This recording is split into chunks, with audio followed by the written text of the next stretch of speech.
molila bih vas da nam se kratko predstavite. Dakle, sestra Dijana Lončarek, 26 godina, milosrdna sestra Svetoga križa. Trenutno sam u Zagrebu, studiram teologiju i fizioterapiju. I evo, u samostanu sam 7 godina.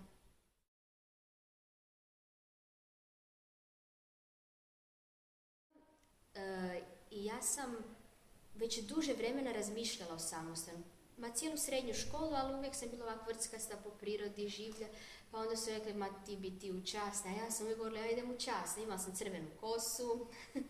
Voljela zafarbati, da. I uglavnom, ja sam razmišljala, pa dobro, da li da idem, da li da ne idem, ali nešto iznutra mi nije dalo mira i jednostavno morala sam otići u samostan.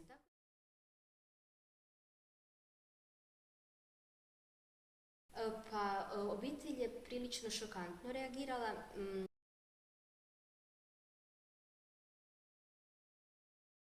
Iskrenost. Biti iskren, govoriti istinu, bez obzira da li ona ne znam koliko je ružna i bolna i teška, ali bitno da je istina.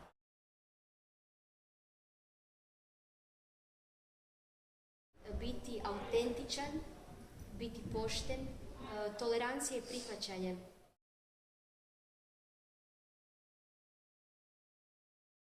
Moja babica i moja mama. Koliko god to blesavo sad možda vama zvuči, ali smatram mamu jakom ženom koja je puno toga podnijela i ostala svoja. Bila je autentična i poštena i to mene nadahnjuje i bila je vjerna. Znaš, biti vjeran danas to je prilično teško.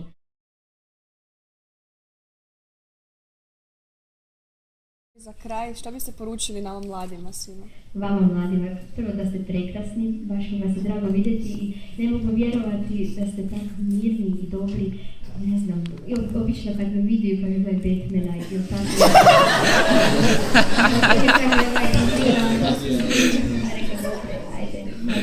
Vi ste baš ste predivni, iznenađena sam jako ugodno i sretna sam da sam išla u ovu školu. Budite dobri i pošteni, kad bi dugočasno rekla, a stvarno se isplati biti dobar i pošten jer vam se sve to vraća i uvijek ulažite u sebe. Evo, to vam je moja poruka.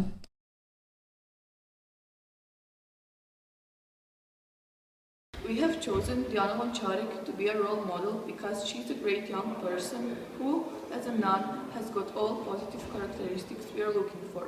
She's persistent, talented, positive, a great singer, and she follows her dreams. Znam da čuo si moju molitvu, sutra ću opet jak te